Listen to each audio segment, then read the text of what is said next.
The reason for this PTA hosted event is so families within the district can make informed decisions at the ballot box. We ask everyone to be respectful of others in speech and behavior today so that each candidate can provide information about himself or herself and answer the questions asked. The candidates here tonight are running for 2 spots on the Blue Springs School Board for the April 6th election. The candidates are Kurt Swanson, Brian Denny, Carl Tharp, Valerie Ava Piercy, and April Agate. Thank you so much. To start off, each candidate will be permitted 2 minutes for his or her opening statement. After opening statements by the candidates are conducted, we will have a question and answer session. For the question and answer session, we will ask candidates to keep their answers to no more than 1 minute. Should a candidate require more time, please indicate that and you will be given an additional 30 seconds to finish. Both the opening remarks and answers to the questions will be timed. We will ask the candidates to please honor the established time allotment. So I would like to say that this is being conducted as a town hall style. Tracy will be pulling the PTAs that are in our lottery wheel, and you will be asked to stand up to the podium and ask your question. Thank you very much. Dayla Fullerton is our timekeeper, and we really appreciate that. You will do awesome. All right. So I guess we will just start with you, Brian, and move forward. And one thing I did not say is as we go through the questions, we will go on a rotation basis. So if Mr. Denny starts, the first question will be asked to Kurt Swanson, and we will continue that subject. Oh, wait, can we take our mask off when we speak? Yes. Huh? Please take your mask off when you speak. Good, because I was having a hard time breathing. First and foremost, thank you guys for allowing me to come here to present. It's a little weird. I haven't been in front of a large group of folks since COVID. And I should be used to this because I'm outnumbered by women at home. So this should be something I'm used to. But grew up in Blue Springs. I've spent 16 years in financial services. When I ran for the school board 3 years ago, it was for a definite different intent. I wanted to give back to a community that had given so much to me. So much to me, so much to my single mother, and just so much to my family. It's been a very highly contributory education that has instilled a lot of ethics and self-awareness within myself. It's interesting because everything that has occurred this past year, now my intent is completely different. It's not necessarily just for me wanting to give back because of what I received or what I want my kids to endure, but now it's about what I can give to every kid within the district and what these kids can do within other districts. We're dealing with diversity and inclusion. These are some things and items and topics that are near and dear to me. I deal with it every day in corporate America. We're dealing with, in school and whether virtual is going to be an outcome and the impact of technology and how that not only affects school, but affects the world that we live in today. And so my drive and what is passionately moving me to want to be a part of this board again is completely different from what it was 3 years ago. And so I appreciate this opportunity, and I look forward to being able to serve the community and school district again. Thank you. I want to thank the PTA, Meg and Tracy, for putting this together, and the rest of the PTA council for being here as well. Hi, my name is Kurt Swanson, and I'm seeking re-election to the Blue Springs Board of Education. I'm the father of 2 Blue Springs graduates. My wife and I are connected to this community through church and other activities. As an advocate for educators in public schools, students do. As a former teacher, I understand the demands that our education employees have. Our teachers and staff have worked especially hard this year, and I want to extend my sincere thank you to all the staff and teachers for a job well done. Like many of you, my children received an excellent education here in Blue Springs. They continue to grow and build successful careers because of the strong foundation they received here. It's important to me that we maintain and expand those opportunities for every student in the district. Blue Springs is a great district, but there's always room to improve. Change is coming to Blue Springs, and I'm proud to have pushed for those changes. We're expanding our career and technical readiness programs so students can leave equipped with skills for successful careers. In July, Dr. Bob Jerome will begin leading our district, building on the success of Dr. Paul Kindred. Along with the new superintendent, we'll have other administrative changes as well. It's vital that we maintain a stable Board of Education to ensure a smooth transition in our district. I'm asking for your support during this time of change. This year has been a challenge for our schools to remain safe for staff and students. The pandemic has required that we listen to our teachers, staff, and community on how to safely deliver instruction to our students. Decisions were made striking a balance between safety, educational needs, along with high standards. I stand by the decisions we've made, rising to our shared challenges. I think our schools are a special place. As a board member and current teacher, I want to keep doing my part for our students. I'm Kurt Swanson. I appreciate your vote and your support. Thank you.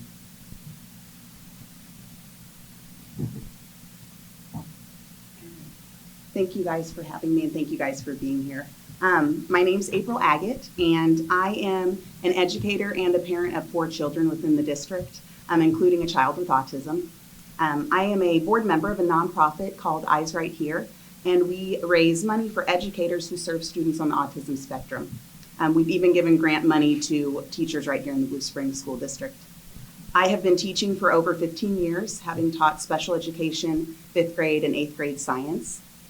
I currently educate future teachers for Graceland University, and I actually have 3 student teachers in the district right now at John Nowlin, James Lewis, and Daniel Young.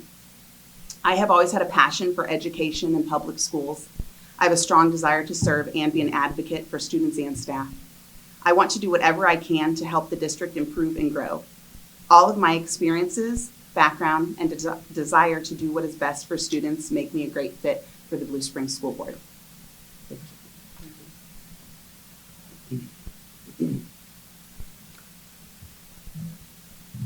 Good evening. My name is Carl Tharp.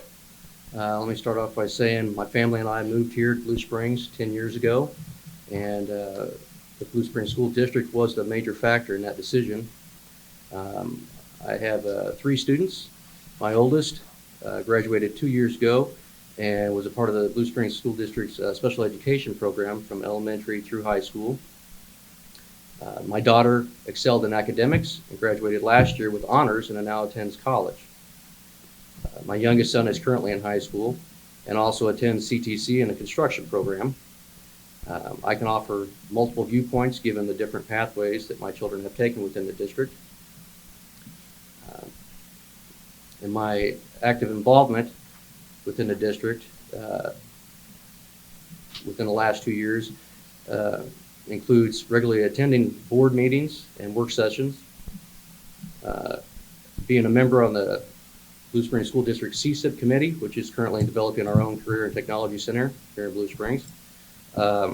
Also the COVID task force, which our district used to try to find ways for our students to safely come back to school. And most recently, talking with guidance counselors and administration in efforts to refresh our guidance newsletter that is emailed out regularly to our parents. In my professional life, I'm a 16-year sheet metal worker, and I sit on my local's executive board. My duties and responsibilities on this board include collaboration with other board members and business representatives with any of the issues affecting us in the Kansas City area.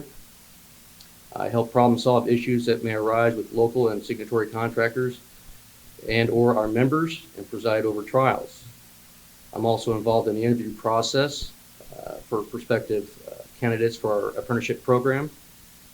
And I feel that would be a good fit and a great advantage to the Blue Springs School District among other things, the future decisions regarding bond issues. Thank you. Thank you. Good evening. Thank you for having us tonight. My name is Dr. Valerie Piercy. I'm a professor at Calvary University for ESL education. I train teachers in that area. As a Blue Springs district parent of 3 in 3 different schools, an administrator and now an educator for over 22 years, I want to give a voice to everyone in the district. I want to be a voice for the parent who has children with differing needs and abilities, but is unsure how to address those issues and doesn't feel that their child is getting everything that they need, whether that's online or in the classroom. I also want to be the voice of the teacher who's overwhelmed, trying to balance both teaching in the classroom and online, trying to meet standards of the state and federal issues. And then they come home and they're just worn out and their family gets what's left. I also want to be the voice of the administrator who's trying to appease a community by keeping everyone safe and healthy, helping build morale through sports programs and music education, but also balancing their health and educational standards for the state. And then, of course, the community who wants to support the school, but also wants not to endanger the children or any of its citizens. A community who wants to thrive both financially and collaboratively through the district's growth, but is cautious due to the virus. I feel that I've walked in the shoes of these various lives, and I want to help bring the voices back into the school board. Thank you. Thank you so much. This concludes our opening remarks, and we will start on with the question and answer portion of our evening. So I will turn it over to Tracy.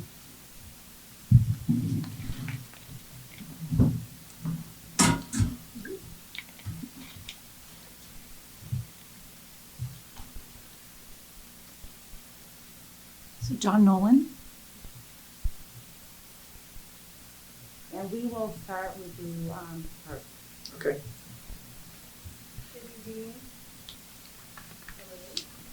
Oh.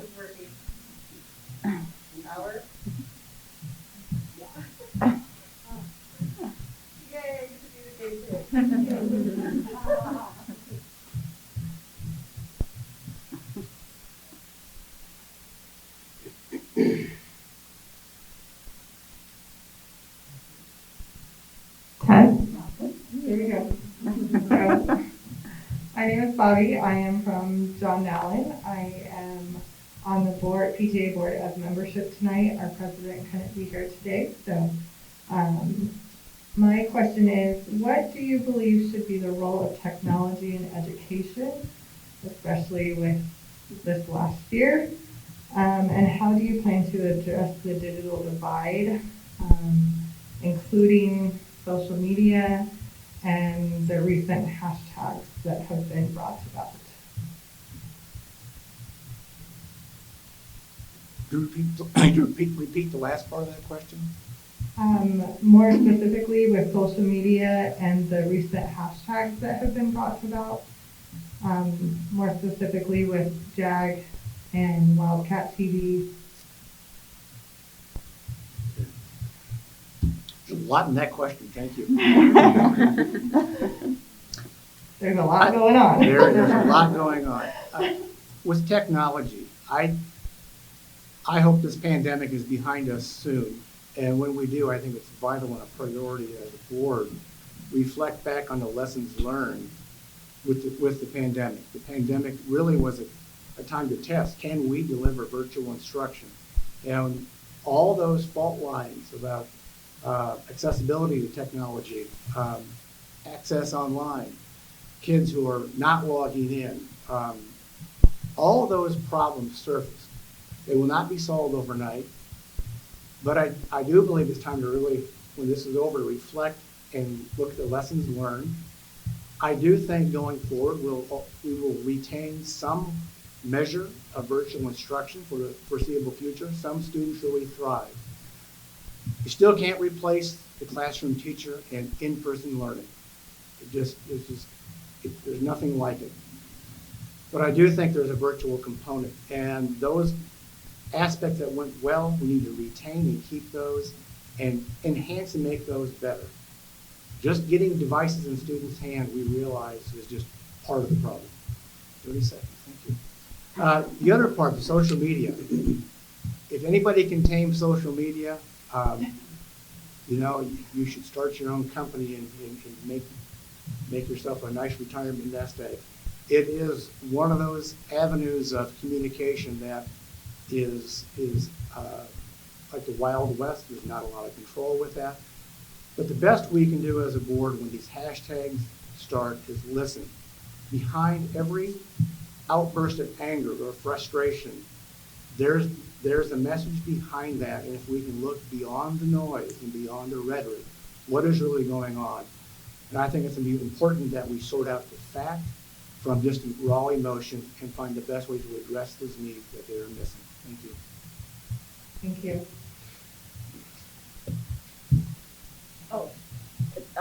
Yes, we I'm will sorry. continue. I Can you noticed read that. it again? I'm sorry. Can you read the question again? I can. Thank you. What do you believe should be the role of technology in education, and how do you plan to address the digital divide? Okay. Technology, I think the primary role should be to support education. I don't think that should necessarily be the primary way the students are being taught. Now, with the pandemic, it brought up an opportunity to use technology in a way to help students grow and learn, so teachers could connect with them at home. But primarily, I think ideally, the teacher would be giving most of the instruction, and then the technology would be used to support that. As far as the hashtags go, I think that really, the job of a board, they should be aware of different groups that they serve in their community. We should be a representative of those groups in our community. And I think that it's also important that if there are groups that feel marginalized, that we make sure that we reach out and we are able to listen and give support to those groups, and make sure that students are being served and all students are being served. Yeah.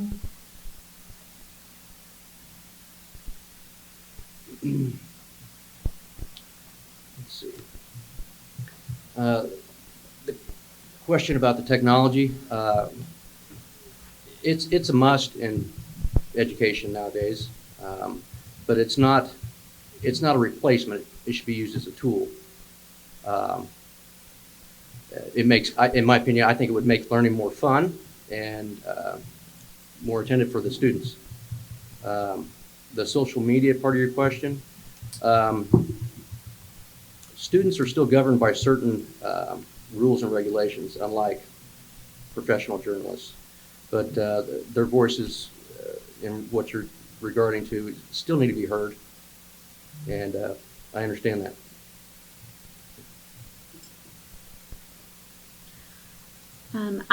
I believe that everyone has kind of mentioned a lot of these things. We know that technology is necessary for our learners.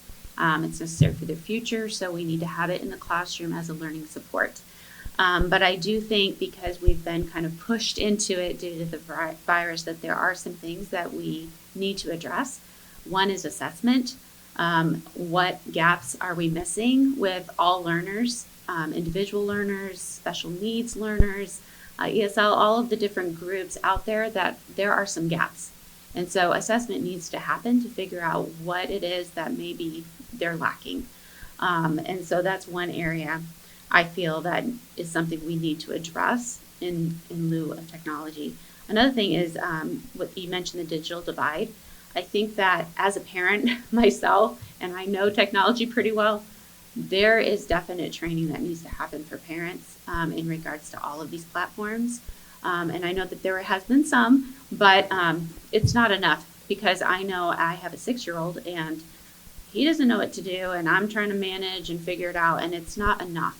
So I think there definitely needs to, that is a divide for sure, between the parent and the student. And if we have to be able to find out if our students are doing the work. So that needs to be addressed for sure. And the last thing is depression. I feel that, and studies show that I think it's like 91% of depression is up. So I know that some of our counselors are hitting that pretty hard in middle school, but I would like to see it on all levels.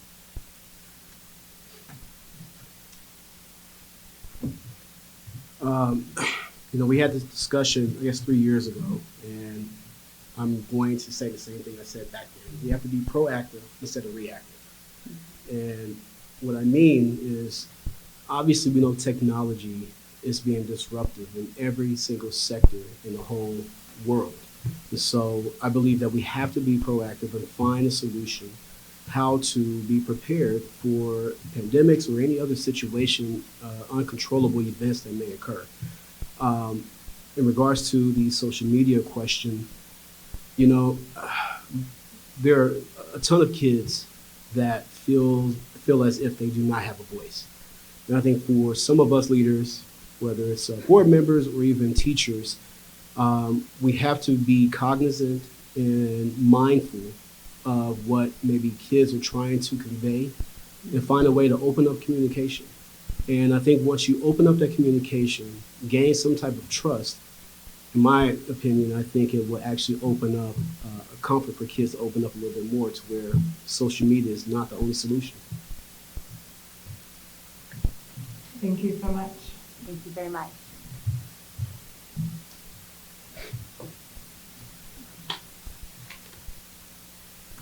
Delta Woods Middle School. Hi, my name is Maddie Harrington, and I'm an 8th grade student at Delta Woods. My question is, how can the district better support the behavioral and mental health needs of students? To support the behavioral and mental health needs of students, I think that likely would start with the teachers. Generally, teachers should be building relationships with students, and they should be able to know when they're noticing a child struggling.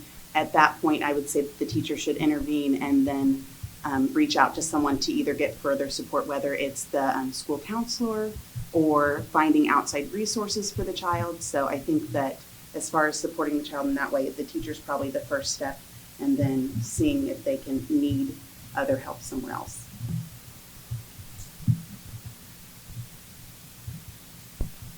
Can you repeat the question, please? Absolutely.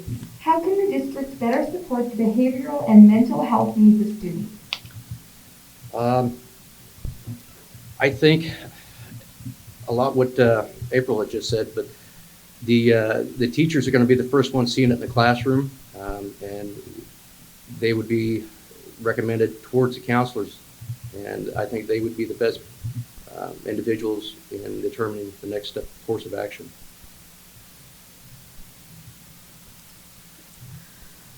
Thank you for that question. I think that there is a very great need right now, particularly in regards to the onslaught of technology, and particularly when they've been taken away from their friends and things like that. We're noticing a high rise in behavioral and mental health issues.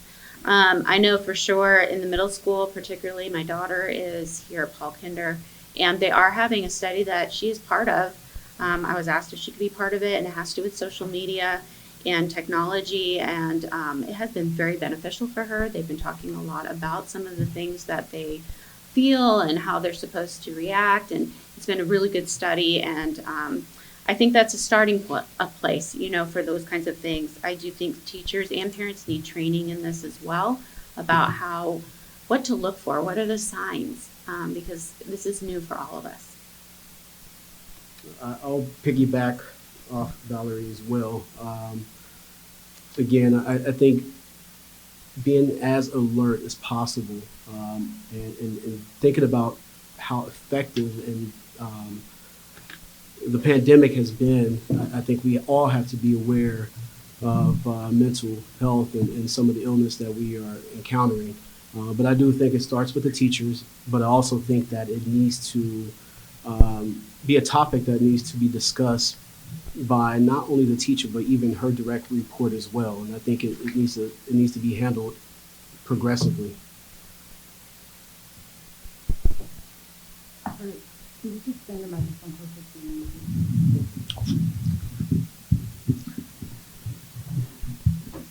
Is that better?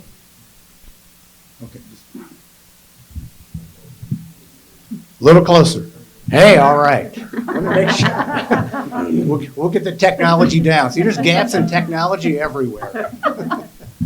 So, Maggie, thank you for that question. When I first got elected to the board 3 years ago, I made a point of visiting every building and talking to every building principal. Without fail, one of the questions I asked, if you had a wish list of anything you could have, what would you want in addition as a wish list in your building? Every building administrator responded with, we could use more counseling support because the mental health needs of the students is not decreasing, it is escalating. 2 years ago, we began as a board and with discussion with C&I of introducing trauma-informed instruction where the staff went through some training, some PD with that, where they can then learn to identify early signs and just the trauma some of our students bring into the classroom. You know, parents sent us the best they got. You know, it's not our place to judge, it's our place to embrace and bring these kids because it's the best they have, and a lot rides on the staff and teachers. And so identifying those needs early and getting the resources, and again, counseling support is more important than ever. Thank you.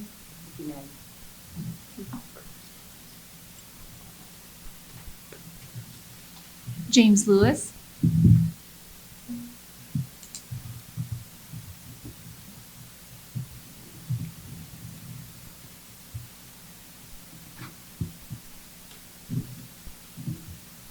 Thank you all for being here tonight. As a member of the Board of Education, what steps would you take to ensure that the district provides the best possible support for students and staff members as our community continues to recover from the impacts of the COVID-19 era, especially in terms of rebuilding our educational community, which has been separated into distance and in-person learning for the last year?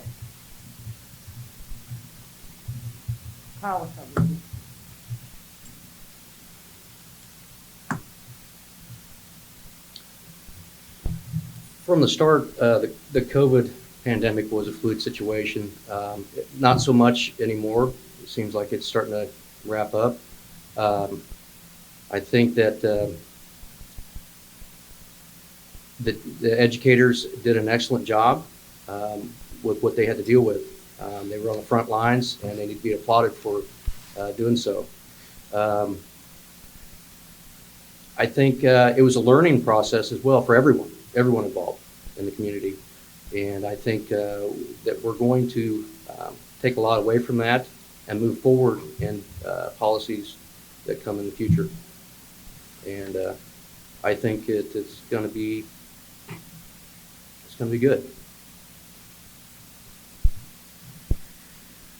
I was an administrator during the very beginning of the pandemic, and I had several teachers under me, and so I also walked through those areas with everyone, but I was also a parent, and so I was working at home with one computer and 3 students trying to get all of this done and being an administrator. So I do understand the struggles that were going on, and I watched Blue Springs and other districts as they struggled with this, and I feel that Blue Springs honestly has done a great job because they gave parents choice. And I'm very grateful for that. Moving forward, though, what I would like to do with the board is to support and rebuild is, one, to assess those in school and ascertain learning gaps in all levels, and then to collaborate with the teachers and the administrators across the disciplines as a district for solutions to bring those students back up to those educational gains. We don't know what they're missing. And then to reach out and assist those students who are struggling using different strategies that can be integrated in the classroom, whether they're online or in the classroom. We need to find out new things to do because this is a new era. We have to kind of stop saying, when is it going to be over? We need to move forward now because this might be what it is. And then implement maybe different professional development for not only just the teachers, but for the parents. And even for substitutes, we need to train our substitutes so these teachers get a break. Kudos to the administrative staff at Blue Springs. I received a number of calls with folks complimenting the staff, the board, and how we handled the pandemic, and making a quick and swift decision to have our kids in school, but also to provide an option for the kids that do not want to come back into school. I think moving forward, it was a learning process, a learning curve, not just for us, but for everyone, including some of the students and their parents. And obviously, again, I think, unfortunately, we're probably going to encounter some unknown event at some point in time. And I think as long as we continue to communicate with one another and provide as much information, and then also, too, I think it's really important working with a lot of the political leaders as well, because they actually have a huge impact on how things are handled. And, we all just have to come up to a decision. And it's all 30 seconds, sorry. And so anyway, I thought we did a tremendous job, and I think we'll be ready again. Could you repeat the question? I missed kind of the last part of it. As a member of the Board of Education, what steps would you take to ensure that the district provides the best possible support for both students and staff as our community continues to recover from the impacts of the COVID era, especially in terms of rebuilding our educational community that has been divided between distance and in-person learning for the past year? Some of the steps unfolding. Blue Springs District is a vaccination site for our staff, which I think will build a lot of confidence to ensure our staff feels that level of security going back into the building. That's going to be really vital. And I know this is not about whether you support the vaccine or not, but it's that level of comfort, and that we can have a vaccination site here in the district will be important to get those doors open and to feel that sense of security once again. We need to get beyond this curtain of fear. We're going to have some lasting effects of the pandemic. I think the kids, once they get back into school with their friends, they're going to connect and re-engage. I think it's going to be important to do meaningful assessment to see where they are, to get those learning gaps recovered as quickly as we can.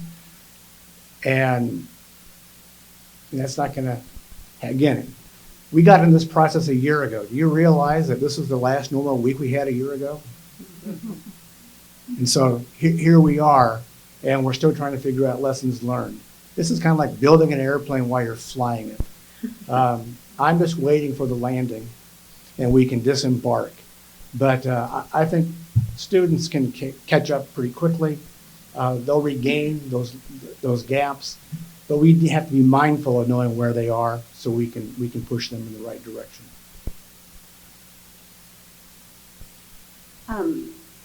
Nothing about educating kids during a pandemic is easy, or learning during a pandemic is easy. So, I think we need to acknowledge how taxing this has been on everyone, parents, students, teachers. It's not been easy for anyone. And I think, we need to show a great debt of gratitude to everyone as we've worked through this. I think as far as steps after this, I think it's important that teachers are going to need to focus on really building good relationships with their kids, which should always be a focus. But I think now you have students that have come in from virtual learning and that kind of thing. So I think building relationships is really paramount.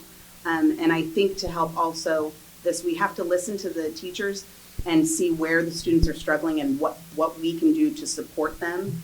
And then I think there really needs to be a lot of open communication between the parents and the teachers as far as what the students need to be successful. Thank you.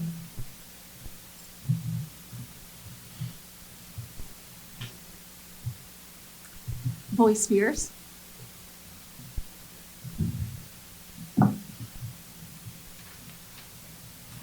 Hello, my name is Laura Ash. I'm the president of the Voice Spears PTA and also a parent of an elementary school student and a sixth grader at Delta Woods Middle School. My question is, what do you believe are the largest challenges currently facing the district, and what do you think are the biggest strengths of the district?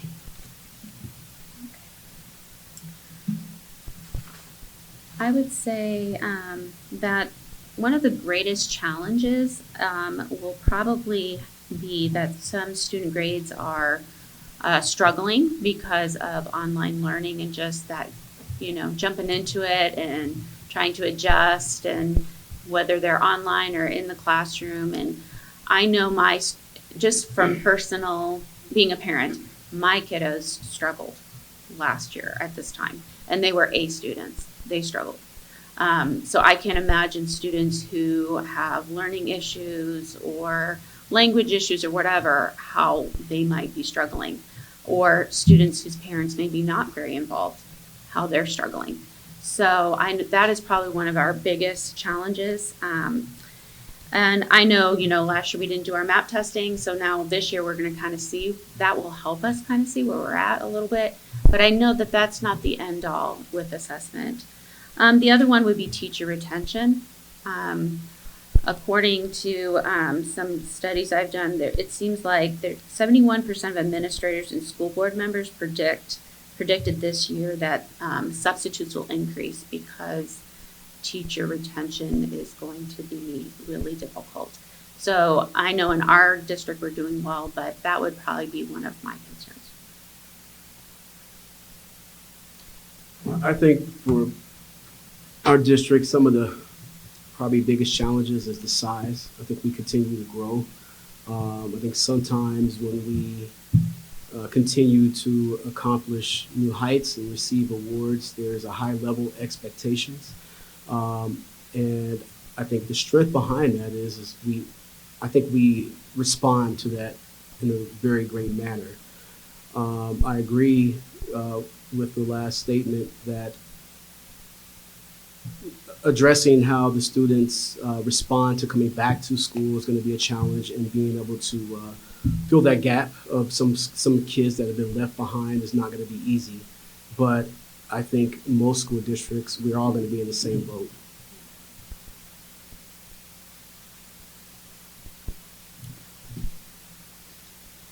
They have both said a lot of things that are really a challenge. That is reintegrating back into in-person, finding those gaps where those students have left off, what needs to be filled back in. But also in the bigger picture beyond that, we send a lot of our kids to other districts for opportunities that are not providing here. I'm looking career ed, things in technical programs. And so a challenge will be introducing and developing those programs here. If we can do it, I guess the Blue Springs way, where our culture is integrated throughout, and we can take charge and manage those programs so our kids can have those opportunities for other career options beyond what we're offering now. They always say good is the enemy of great. We need to be a great district and not think, and think good is enough. There's always room to improve. And the other part, you mentioned some of the greatest strengths. I'm going to say it, the staff, the teachers, the administration teams. Is it perfect? There's no perfect district. But overall, our staff and our employees work well together. They solve problems together. And we're all pulling in the same direction to get the job done, to give our students the best educational opportunities and a foundation for success in life. I think right now, some of the biggest challenges that we're going to have is getting back to normal and what the new normal looks like, because pre-pandemic may not be the same as post-pandemic. And so I think that is definitely a challenge that we're going to have to face, and we're going to have that open communication to figure out what do we need to help support the kids. As far as the strengths of this district, what I know as a parent in this district is that I've seen, having worked in a different district, I see so much parent involvement in this district. And I think that is a key to the success of this district, the fact that the parents are willing to take time and partner with teachers and do what's right for their kids.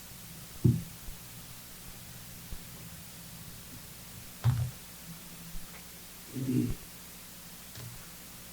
of the biggest problems in our district seems to be growth. It's coming, and it's coming fast, and it's going to be our responsibility to make sure that in the future that our class sizes remain low. The other is trying to prepare our students for careers that we don't even know exist yet. I think our strengths is an obvious one. It's our educators, first and foremost, and our administration. Thank you.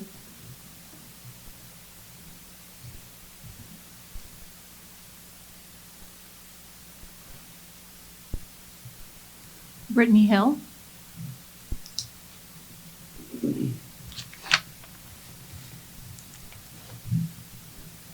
Evening. I am the proud parent, well, I should start, I'm a proud graduate of Blue Springs High School. And now I'm the proud parent of a middle school son who is in person and two elementary kiddos who are virtual this year, so we have a busy year. In today's climate and the heightened sensitivity that exists in society, what will you do to protect our teachers from being pressured by, and more importantly, protect our children from the extreme concepts associated with the critical race theory? There are lesson plans and videos already being shown in nearby areas like Lee Summit and Odessa that require no advance notice or parental consent. And there are a lot of parents in Blue Springs that are concerned and that do not feel teachers need to be addressing social issues to the extreme measures in our classrooms. The public school setting does not permit teachers to elaborate on their religious affiliations and beliefs, so the same should be true for political and personal beliefs. We choose to send our children to these buildings to be educated in the true fundamentals and need to know how you will actively support keeping outside political pressures and personal opinions out of our classrooms and our children's educations. That was pretty long and deep. Sorry. I know, I thought a lot about it. Well, first and foremost, go Wildcat. You know, I decided not to be biased for the Wildcats by being on this board. But, you know, that's a very loaded question because it is an issue that we face every day. Unfortunately, at 41 years old, we have parents that are arguing about politics and about race, and it's an issue. I think it's something that needs to be policed on a very high level. I think it needs to be separated from school. And I think, again, going back to the experience we've encountered at Blue Springs, our administrators have done a tremendous job keeping us abreast on a lot of the social media issues, whether it's political favoritism or religion or race. And I think we've done a really good job combating the issue and trying to deal with it. So I think if we can follow those steps, I think hopefully we'll find a level of trying not to tolerate it to where it can end and maybe prevent people from wanting to get out there and show that side.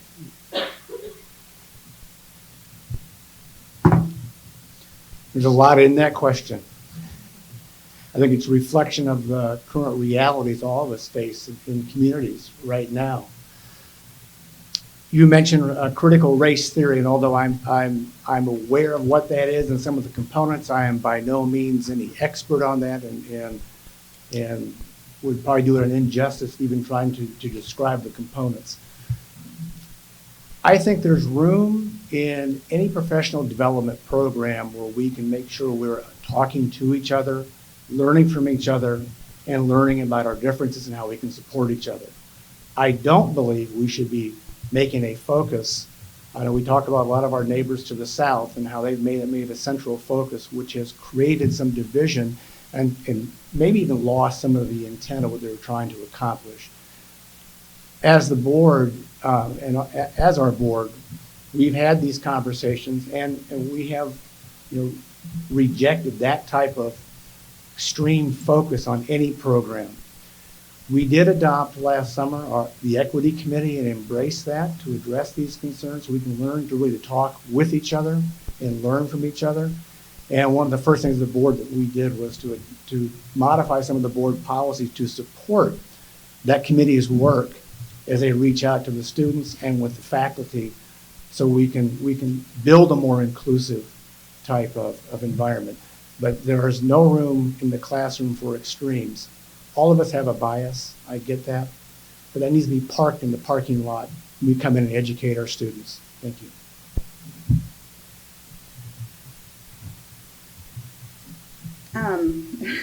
Trying to process, sorry. I think that it's important that we understand, we, as educators, they are educating the children. Primarily their focus should be on the standards.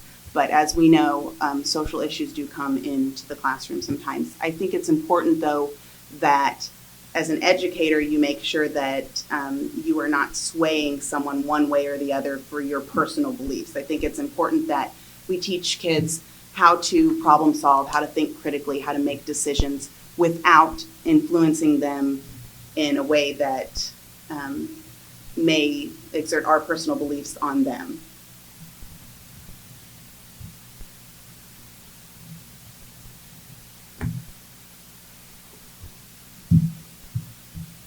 I'd almost ask you to repeat the question, but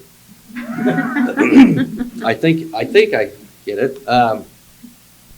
Political and religious affiliation have no place in the classroom, and we need to do our best. Well, no, not our best. We need to make sure that it stays out. It has no place in there. The educators are there to teach the curriculum that's been approved, and like Kurt said, it needs to be left in the parking lot if it's coming from the educators. But yeah, it's got no place in the classroom. I agree that political discussion needs to be left outside of the classroom, and it is something that, as someone who trains educators, we discuss quite a bit about your opinions and how to do that, and even how to kind of curtail those conversations that do, as an educator, I've been in those situations and have to kind of change the conversation. And that's something too that continued professional development can help as well, especially with those first year teachers, having those mentorship type programs that most schools have. I know this district has as well, but kind of that continued support of helping them through those conversations that will come up. And then, of course, the community. The community is a huge stakeholder in our schools.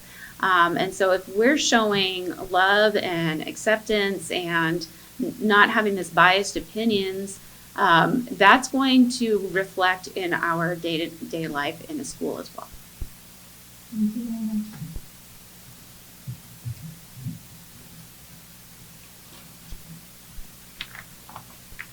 Thomas Opetigan. Oh, well, sorry.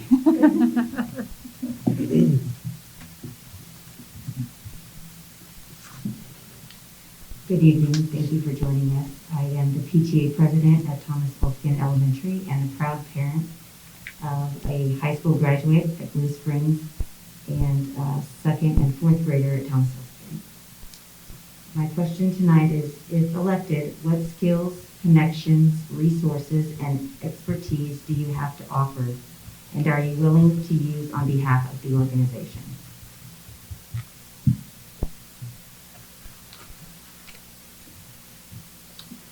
Is it my turn? It is your turn. Oh.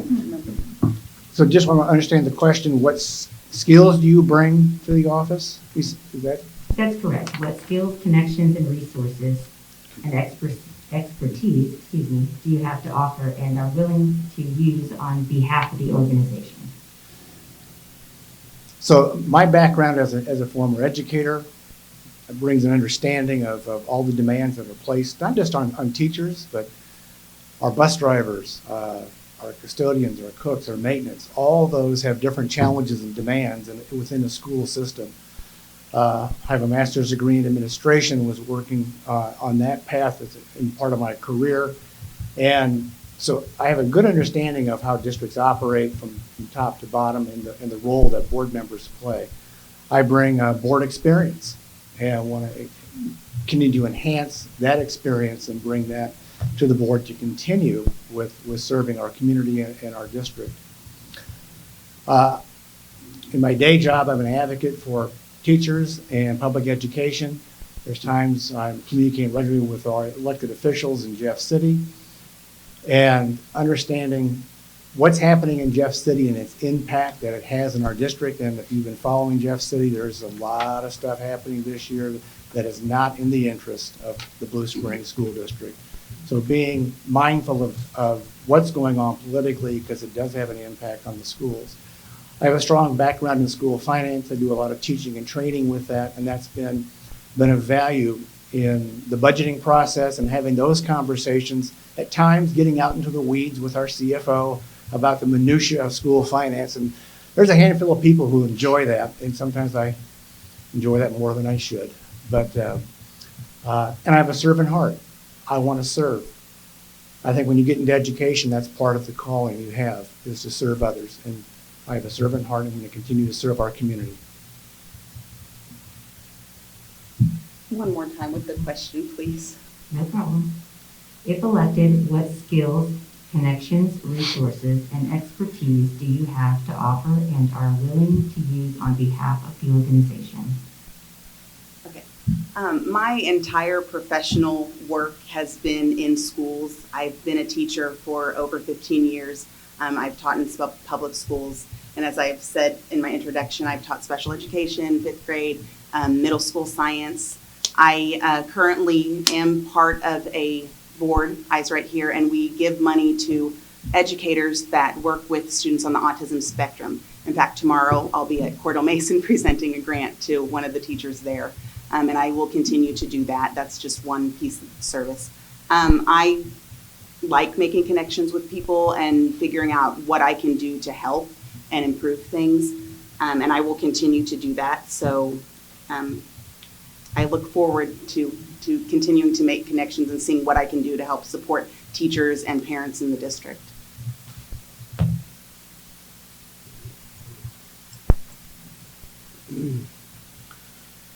My professional construction background ensures that I'm going to have a different perspective and viewpoints on the issues that affect our district. I can offer valuable insight into bond issues that may arise. I'm going to continue to bring valuable information and opportunities to the district, just as I've been doing as a member of the CSIP committee, and making it easier for the students making life-changing decisions in regarding to college alternatives, like trade schools, and taking the administration on tours of my industry's facilities and showing them what our new Blue Springs Construction Academy is going to need to be competitive in the changing construction world.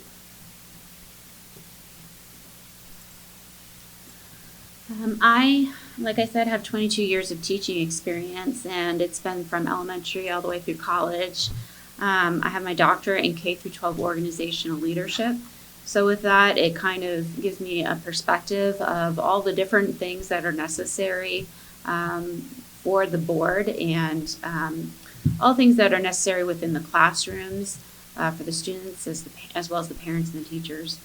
Some of the other things that I've done is I've also helped with college classes like the entry level, particularly within writing and in testing. So I kind of know, I've taught as a high school teacher, and then I've taught with the college level classes, so I kind of know what they're getting them ready for. And I've actually worked with DESE particularly to try to help other schools get them ready for the standards that they should be at. I did that for a while. I also work with data for organizations. Right now, that's part of my title as a Director of Institutional Effectiveness, which means that I do data for that. And then ESL is probably my passion. I love working with ESL students and training educators for that because it is a need. And finally, I have written a grant gaining $50,000 for a CTE program that I worked with adult education and GED. So I have a lot on my plate that I can bring.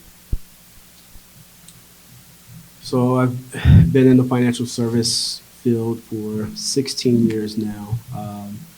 Past 7 years, I've worked on the institutional asset management division, working with public pension plans throughout not just the Midwest, but throughout the entire country, working with leading outside consultants, ensuring that we are acting as a fiduciary for pension plans for union members and other public and private institutions. 6 years prior to that, I spent majority of my time working on the retail side because I've always had a passion for helping folks and families with their retirements to ensure that they are given the opportunities like everyone else. My deep passion, and I think Bobby can agree to this, is sports. Bobby and I grew up playing basketball against each other. He used to pick on me, by the way.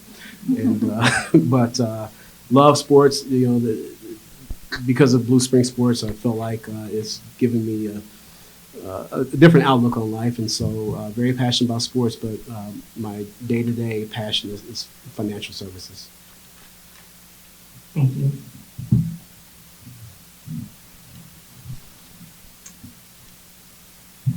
Blue Springs South High School.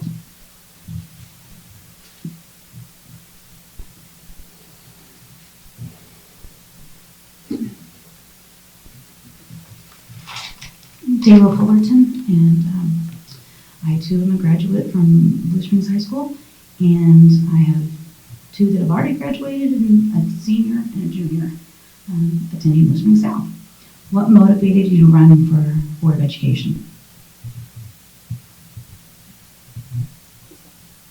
Yes, sorry, I'm sorry. I know, it gets a long. So serving on the board is just something that I felt called to do. There's not really one reason why I ran or why I'm choosing to run.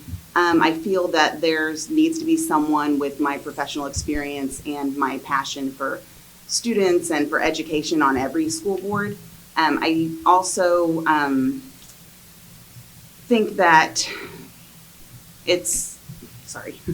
I just think that someone who has been an educator for 15 years and a parent with 4 children in the district, and I have a diverse background as far as having a child that receives special education services and then children that don't.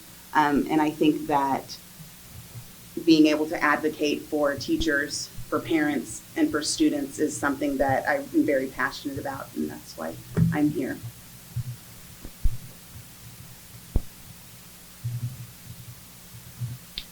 Well, the district and the community as a whole has done wonderful things for my family, especially my children, and I feel I owe it, pay it forward, if you would, to give my professional expertise and insight back to the community and help them.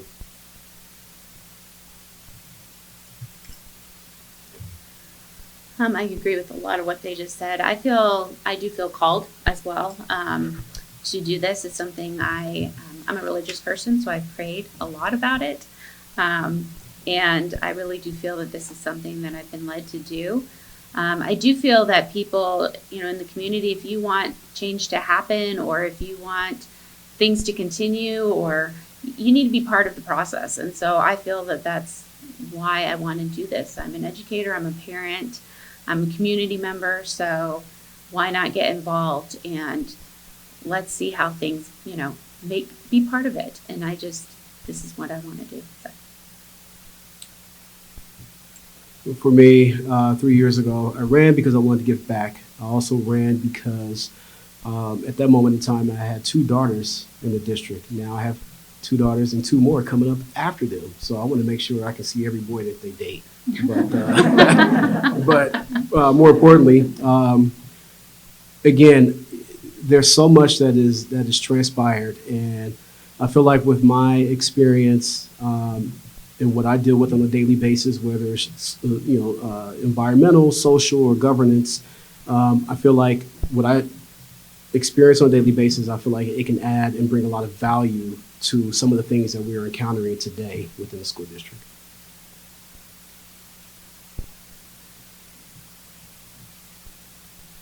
Running for the Board of Education has been something that has weighed with me for many, many, many years. And finally 3 years ago, it made that move to take that step and to put my name on the ballot to run. As a former teacher, I taught industrial arts and driver's ed. I got nerves of steel, so but I want to bring that education background. And in my current day job with Missouri NEA, I work with a lot of school districts and a lot of teachers, and have been around lots of different boards of education. I've been exposed to boards that are dysfunctional, that are very functional, and everywhere in between. And I know from watching boards who have imploded and self-destructed the negative consequences that has in the community. The students deserve better. They don't, I could give you a lot of examples. That's not the purpose. My motivation is to ensure that we have a stable board that's all working together for the best interests of all these kids. When adults behave badly, the students suffer, and they shouldn't suffer for the dysfunctional adult behavior. I want to ensure that this board, we're all pulling together. We have great teachers hired, we have great administrators, and we're working together for everybody's best interests. That has truly been my motivation to continue with that.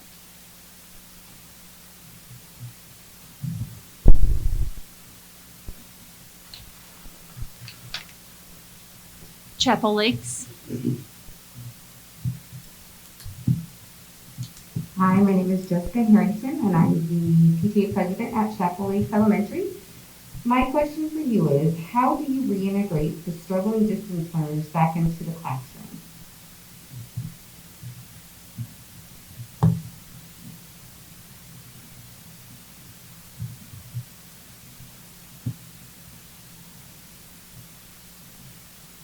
I think the best way to answer that question is to take, or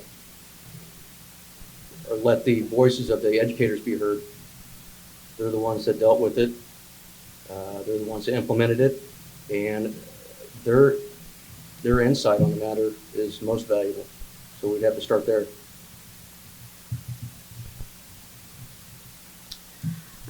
I do agree. I do feel that the teachers need to be heard, but I also believe parents definitely need to be involved.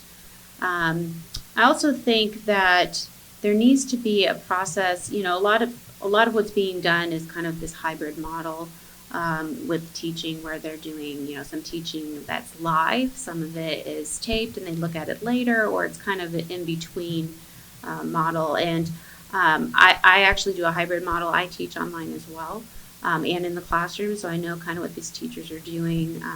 It's what I actually train my teachers to do. And it can be done so that way, whether they come in and they go out, it's a little bit more of a fluid process and not so challenging. So I think that there could be a little bit more development in that, so they can reintegrate a little bit smoother. But I do think that assessment needs to be done when they're coming into the classroom to see if there's some areas that are lacking. That would be my key answer. I agree with her. I definitely think the process probably needs to be, taken slowly.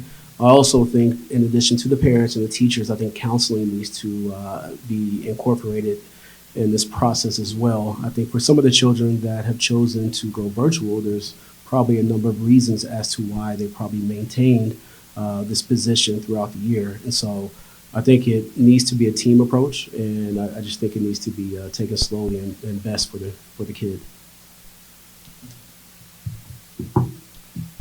This will be very similar in some respects to a new student coming into class when they're being reintroduced.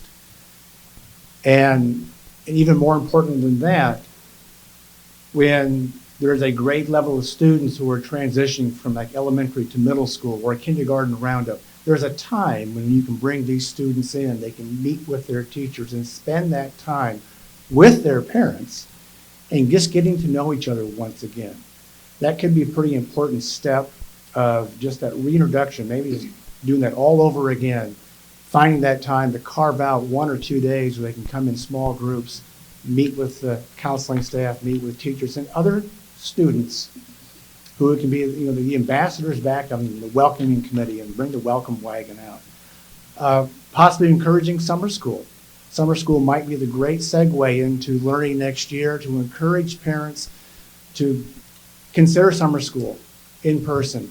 What a great time for that reintegration and it can be also a time we can look at some of these gaps and get some of this catch up work began before we're jumping right into a new academic year. So I think those parts could be important as well, aspects of how we're going to re-engage with our virtual students. My children, I have 4 children. I have 3 that are school age and then 1 that's at home. My children have actually been virtual all year long. This has been what's best for our family. And so my experience has been that their teachers have really worked very hard to connect with them. My kids take the same assessments that in-person kids do. Since I supervise student teachers, I have 4th grade twins, and I actually supervise a 4th grade classroom. And so it was really amazing to see that my 4th graders are doing the same work that they were in a different classroom of a different school. So I have faith that my children will be able to be integrated back into the school and not having lost anything academically. Now, not to say that it won't be different and there may be some struggles, but with anything, it's important that we meet children where they're at and we're able to support them and give them what they need. But my experience has been positive as far as virtual learning and the teachers making connections and supporting the kids and knowing exactly where they are. Thank you. Moreland Ridge Middle School.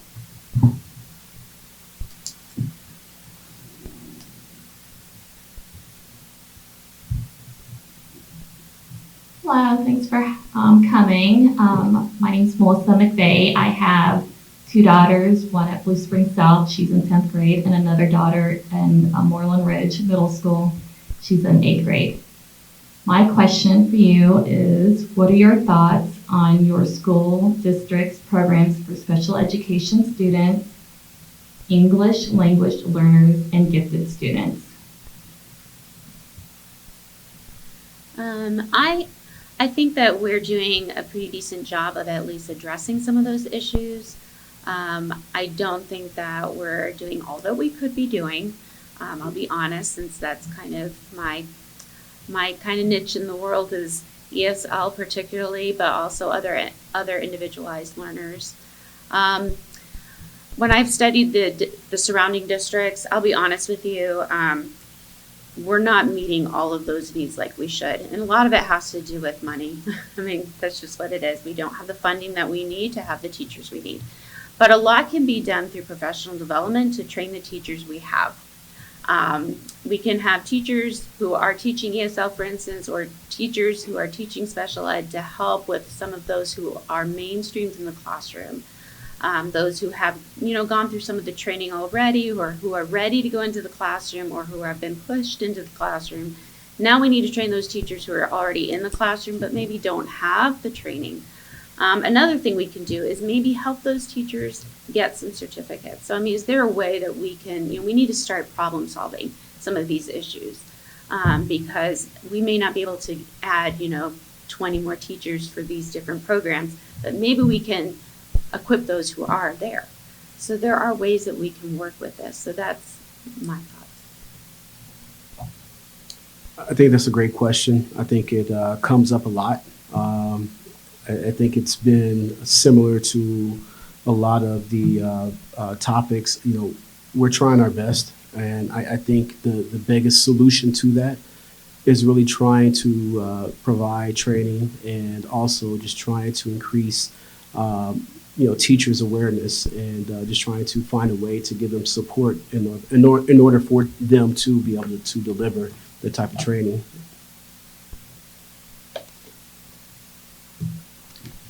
I think back over the years that I've been around public education, and think of where special ed, gifted, and ELL, they used to be exclusionary programs.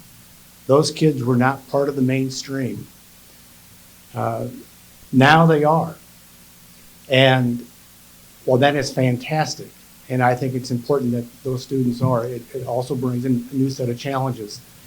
And it's been kind of mentioned, a lot of the regular ed teachers just don't have that background and skill. I've always thought, wouldn't it be great if every regular ed teacher was also a special education teacher and also trained for gifted?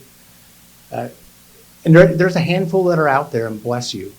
But being aware of what these kids need and then directing them to the resources. I think our program should always be scrutinized for ways to improve. Are we doing the best we can? And if not, what are the barriers that we need for success? So I think it's a constant evaluation. How are we doing? Evaluate and make adjustments accordingly. And I'm just thankful we're able to meet these kids who have these needs, and I want them to be successful and have a great experience here in Blue Springs. Question one more time, please. What are your thoughts on our school district's programs for special education students, English language learners, and gifted students? Okay. obviously this is something that is near and dear to my heart. My child receives services. One of the things that I think is very important so teachers can support students is I think we need to keep their caseloads smaller so they're able to give students more individualized attention so they're not carrying as many students on their caseload. Another key to working with students that are maybe outside that norm box, I think, is early intervention, figuring out when we see something where that a kid may need some extra help. We don't wait till they fall behind. We address it then and see what supports we can have in place. So I think early intervention is key with these kiddos.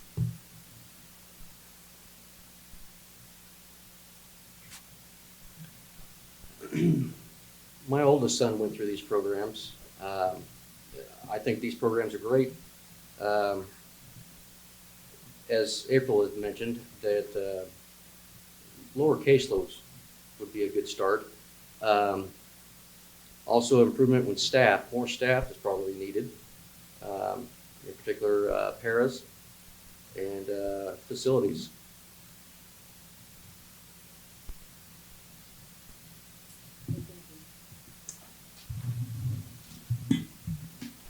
That concludes our question and answer portion. However, I would like to ask if there is any other remaining question that would like to be heard of the candidates. No. Okay, great. So we will move on to closing remarks, and Valerie, we will start with you. Thank you again for having us tonight. I appreciate the opportunity to share with you our viewpoints and so we can share all the different things we think about things. I do feel like there are some things that we need to do moving forward, and one of them would be assessment of learners where they're at because of the pandemic. And once we find those out, we need to do a couple of things. One would be training for teachers in the things that will arise because of this assessment, because this is different than map testing. We need to find out where they're lacking, and something that will come up will probably be mental health. We already know that, but we need to see what it is. And that will then lead into parents. Parents need training too. Parents need to understand these platforms. I know I do as a parent, and I know that it will help us better assist our kiddos. And that will also help the teachers, which will also help the administrators. So it's a win-win for everybody, but also as well as the mental health. We need parents to be aware of what to look for. I'm constantly watching my teenagers and seeing what's going on with them, as well as my 6-year-old. Different needs, different issues, but I sometimes see some things and I'm cautiously watching them. And then last, we need to prepare for the future. We need to move past this kind of scenario we're in and look for the future for our district.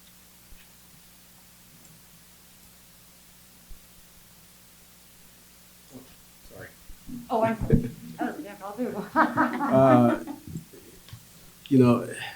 This has been a heck of a year. I'm extremely curious to see how we progress into a new school year and how we lead into it. I appreciate the opportunity, and I'm looking forward to being able to continue what I began 3 years ago. And your support is extremely appreciated, and I just want to thank you guys.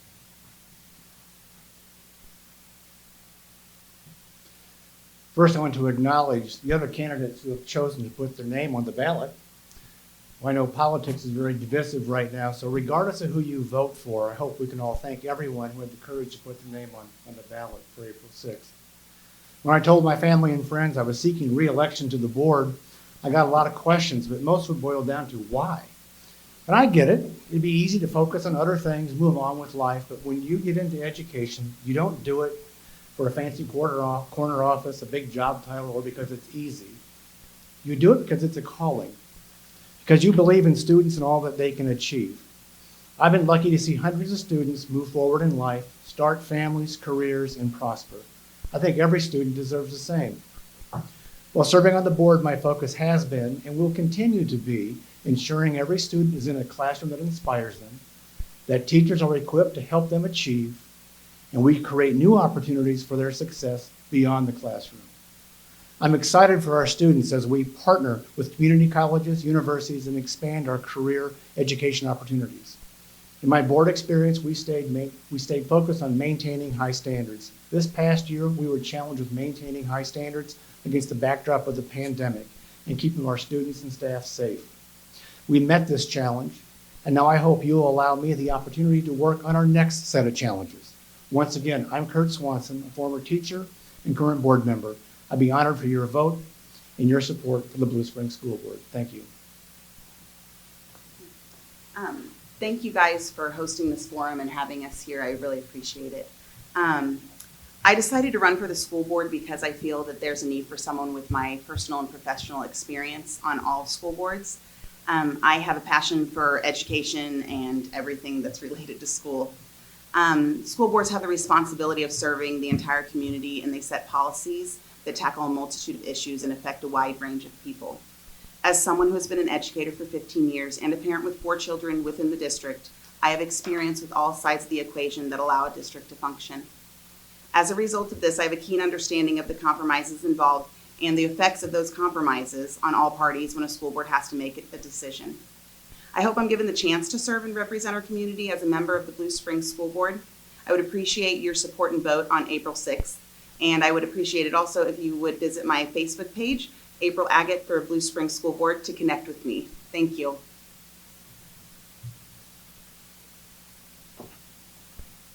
Thank you, Meg, for making tonight happen and everyone else who was involved in the process.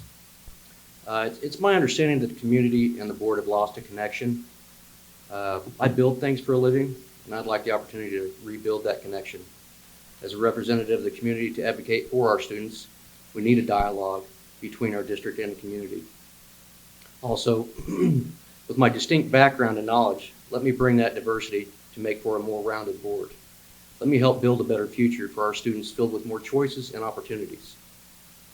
It takes a lot of courage, like Kurt said, to come up here and run for school board. It's not a paid position. You have to have the time and truly want to help your community. I made that commitment 2 years ago. I'm not a good public speaker by no means, but what I am good at and enjoy doing is helping people. So let me help you, and I'll fight to make sure your student has the best education.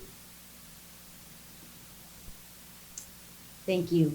And I want to thank PTAs and PTSAs for your time tonight and bringing forth meaningful questions. And candidates, thank you very much for your meaningful responses. We really do appreciate you. And if we can give them a round of applause for being here with us, that'd be great.